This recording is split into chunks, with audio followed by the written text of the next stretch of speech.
মধ্যপ্রাচ্যে তীব্র উত্তেজনা ও সংঘাতের মধ্যেই শুক্রবার একটি যৌথ প্রতিরক্ষা চুক্তি সই করেছে সৌদি আরব, পাকিস্তান ও তুরস্ক।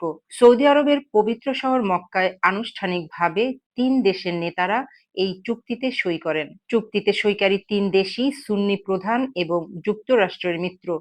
চুক্তি সইয়ের পর ৩ দেশ যৌথ বিবৃতিতে বলেছে, যেকোনো ধরনের আগ্রাসন প্রতিহত করতে সম্মিলিত প্রতিরোধের সক্ষমতা জোরদার করাই এই চুক্তির উদ্দেশ্য। এতে বলা হয়েছে, ৩ দেশের যেকোনো একটির উপর সশস্ত্র হামলা হলে সেটিকে ৩ দেশের সবার উপর হামলা হিসেবে বিবেচনা করা হবে। চুক্তিটির আনুষ্ঠানিক নাম মক্কা যৌথ প্রতিরক্ষা চুক্তি। সম্মিলিত নিরাপত্তা জোরদার করা এবং অঞ্চল ও এর বাইরে শান্তি, নিরাপত্তা ও স্থিতিশীলতা প্রতিষ্ঠায় ভূমিকা রাখা চুক্তির অন্যতম প্রধান উদ্দেশ্য বলে উল্লেখ করা হয়েছে।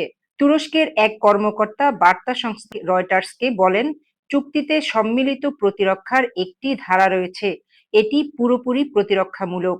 এই চুক্তি কোনো নির্দিষ্ট দেশ বা পক্ষকে লক্ষ্য করে করা হয়নি। আঞ্চলিক অন্যান্য দেশের এতে যোগ দেওয়ার সুযোগ রয়েছে।